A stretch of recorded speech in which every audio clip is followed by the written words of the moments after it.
अस्सलाम वालेकुम। आज का हमारा टॉपिक कोलियस प्लांट की केयर के बारे में है कि हम किस तरह समर में अपने कोलियस प्लांट की केयर करें। कोलियस प्लांट एक ट्रॉपिकल प्लांट है, यानी ये गर्मियों में बहुत अच्छे तरीके से ग्रो करता है।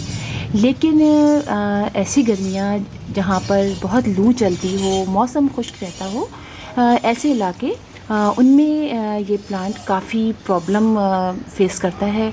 और इसलिए जैसे हमारे कराची का मौसम है, जब गर्मियाँ होती हैं तो बहुत ज़्यादा खुश्क मौसम हो जाता है और लू चलती है, तो ऐसे में कोलियस प्लांट सूखने से लग जाते हैं। और ऐसे बहुत सारे लोगों को शिकायत है कि हर साल हमें कोलियस के प्लांट ख़रीदने पड़ते हैं क्योंकि वो सूख जाते हैं, इतनी तेज़ गर्मी पड़ती है। और सर्दियों में यहाँ पर बहुत अच्छे तरीके से ग्रो करते हैं कोलियस के प्लांट। तो आज मैं आपको बताऊंगी कि थोड़ी सी छोटी सी बातें हैं जो अगर हम ख्याल रखें तो हम बहुत अच्छे तरीके से अपने कोलियस के प्लांट की केयर कर सकते हैं। सबसे पहले हम बात करेंगे इसकी लोकेशन की। ये बात याद रखिए कि कोलियस का प्लांट सर्दियों की धूप बर्दाश्त कर लेता है, लेकिन गर्मियों की धूप बर्दाश्त नहीं कर पाता। और गर्मियों में अगर आप इसको ऐसी जगह प्लेस कर देते हैं जहाँ पर 9-10 बजे तक सनलाइट आती हो या फिर ब्राइट सनलाइट आती हो, तो ये प्लांट सूखना शुरू कर देता है। लिहाजा आप फ़ौरन इसकी लोकेशन तब्दील कीजिए और उसको ऐसी जगह पे रखिए जहाँ पर बहुत ज़्यादा भी ब्राइट सनलाइट ना आती हो। आप मेरे प्लांट देख रहे हैं कि ये मेरे पास बहुत सारे कई सालों से प्लांट थे, लेकिन होता यही था कि मैं उसको जिस लिहाज से है कि भाई ये ट्रॉपिकल प्लांट है, गर्मियों में भी अच्छी तरह ग्रो करता है, तो ये थोड़ी सी देर के लिए धूप में भी रहता रहा तो मेरे बहुत सारे प्लांट सूख गए। तो फिर मैंने उसके बाद से वो प्लांट नहीं लिए और जो मेरे पास प्लांट थे मैंने उन्हीं को ग्रो किया और उन्हीं की केयर की। तो अब आप देख सकते हैं कि ये कितने अच्छे तरीके से ग्रो कर रहे हैं और मैंने इनकी लोकेशन भी तब्दील कर दी। तो लोकेशन बहुत इंपॉर्टेंट है, ऐसी जगह पे रखें जहाँ डायरेक्ट लू ना आती हो और बहुत ज़्यादा मतलब तेज़ हवाएं उनको ना लगें। और इनको आप जो हैं वो इस तरह के ग्रुप की शक्ल में रखिए। अभी तो मैंने इसको आपको दिखाने के लिए अलग अलग कर दिया है, वरना मैंने बहुत प्लांट्स के दरमियान इनको ग्रुप में रखा हुआ है बना के, और इनको इसके बीच में रखा हुआ है ताकि गरम गरम हवा जो है, लू है, वो इनको डायरेक्ट ना लगे, तेज़ हवाएं ना लगे, वरना ये सूखना शुरू कर देते हैं। और इसकी बड़ी मिसाल मैं आपको दिखाती हूँ कि ये थोड़ी सी वहाँ पर रखा हुआ था कुछ दिन, यानी हल्की सी सुबह धूप आई थी, तो इसके लीव्स देखिए आप यहाँ से, ये देखिए मैंने हाथ ही लगाया और ये देखिए ये टूट गया। तो ये लीव जो हैं इसके बर्न होना शुरू हो जाते हैं, और एक दफ़ा अगर इसके लीव्स बर्न होने शुरू हो जाते हैं तो इस प्लांट को आपको संभालना मुश्किल हो जाता है और ये सूखता ही चला जाता है आहिस्ता आहिस्ता।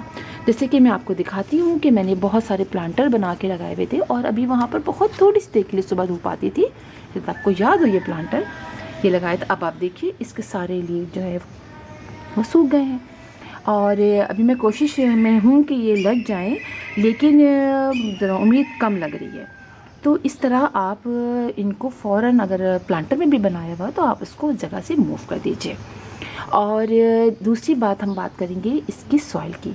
तो इसकी सॉइल वेल ड्रेन होनी चाहिए, यानी पानी बहुत देर खड़ा ना हो, और पानी अगर खड़ा रहेगा तो इसकी रूट्स जो हैं वो गलनी शुरू हो जाएंगी। लिहाजा मिट्टी इसकी आप वेल ड्रेन लेंगी। और इसके अलावा पानी की जो अगर हम बात करें तो पानी इसको बहुत ज़्यादा डालना पड़ेगा क्योंकि गर्मियाँ होती हैं और खुश्क मौसम होता है, लिहाजा इसकी मिट्टी हमें मॉइस्ट रखनी पड़ेगी। और जब वेल ड्रेन मिट्टी होगी, सॉइल होगी, तो ज़्यादातर जितना भी पानी डालेंगे हमारी रूट्स जो होंगी प्लांट की वो उसको सक कर लेंगी और बाकी सारा पानी जो है वो नीचे से ड्रेन आउट हो जाएगा। तो इस तरह हमारा ये प्लांट जो है वो सूखेगा नहीं और मिट्टी भी मॉइस्ट रहेगी। अगर दिन में 3 दफ़ा ये पॉट में पानी अगर ये आपका खुश्क हो जाता है तो आपको 3 दफ़ा इसमें पानी डालना है। ये नहीं करना कि आपने डाल दिया है, खुश्क हो रहा है तो कोई बात नहीं है। मिट्टी आप इसकी मॉइस्ट रखिए और इसके फर्टिलाइज़र का ख्याल रखिए। फर्टिलाइज़र बहुत ज़्यादा नहीं डालना है, लेकिन डालना है महीने में एक दफ़ा आप इसको लिक्विड फर्टिलाइज़र दीजिए। और इसके अलावा अगर आप जब भी प्लांट में आप आइए और देखें, इसको चेक ज़रूर कीजिए पलट के, ऐसे पलट के इसके लीव ज़रूर आप चेक कीजिए। कभी कभी इसमें वाइट रंग के छोटे से कीड़े से लग जाते हैं, जैसे ये देखिए आप, लाइक दिख रहा है आपको। तो इससे पहले कि आप स्प्रे करें, आप कोई भी टिश्यू लीजिए, कोई स्टिक लीजिए, ग्लव्स पहन लीजिए, आप इसको रब कर दीजिए। अब तक आप स्प्रे करेंगे, लाएंगे, होता आप क्या सोचें कि भाई कल से परसों कर लेंगे, तो अब तक ये बहुत तेज़ी में फैल जाते हैं। अब फ़ौरन ग्लव्स पहन के आप इसको ऐसे ग्लव्स से रब कर दीजिए, पलट पलट के जहाँ हो, ताकि ये फ़ौरन इसका इलाज। ये देखिए आप, ये 3 दिन मैंने यहाँ पर उनको नहीं चेक किया तो इस तरह हो जाता है। और फिर आप नीम ऑयल का जो स्प्रे बना के हम करते हैं, आप उससे कीजिए।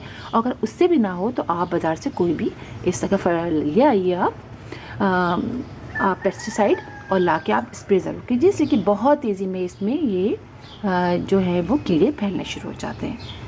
तो चंद बातों का आप ख्याल रखेंगे तो आपके वहाँ भी बहुत अच्छे तरीके से ये प्लांट ग्रो करेंगे। और आपको दिखाऊं कि अभी देखिए कितने इसके लीव्स खूबसूरत हो रहे हैं। थोड़ा सा मतलब हमने इसको शेडी प्लेस में रखा, तो अब अभी देखिए इसके लीव कितनी खूबसूरत हो रहे हैं। तो बस इस चीज़ का आप ज़रूर ख्याल रखें। और एक काम आप ज़रूर कीजिए कि जैसे ये पॉट है मेरे पास, एक ये है, एक ये है और एक ये है, तो इसकी आप कटिंग ज़रूर लगा लीजिए, इसलिए कि कभी अगर एक पॉट आपका सूख जाता है तो दूसरे पॉट में ज़रूर आपका ये प्लांट लगा हुआ हो। तो इस तरह आप उसको जैसे ही फिर मौसम अच्छा होगा तो आप उसको कटिंग कर करके जल्दी जल्दी दूसरे बहुत सारे पॉट में लगा लीजिए। और इसके लिए कोई भी सीज़न नहीं होता, आप किसी भी सीज़न में इसको लगा सकते हैं। बस आप शेडी प्लेस में रखिए, पानी का ख्याल रखिए, तो आपकी कटिंग भी बहुत अच्छे तरीके से लग जाएगी। और रेनी सीज़न में तो खैर बहुत ही अच्छी तरीके से लग जाती है। तो इस तरह आप इसका ख्याल रखें तो बहुत अच्छे तरीके से आपका ये प्लांट ग्रो करेंगे। तो फिर इंशाल्लाह किसी और वीडियो में किसी और मज़ेदार टॉपिक के साथ मुलाकात होगी। तब तक के लिए अल्लाह हाफिज़।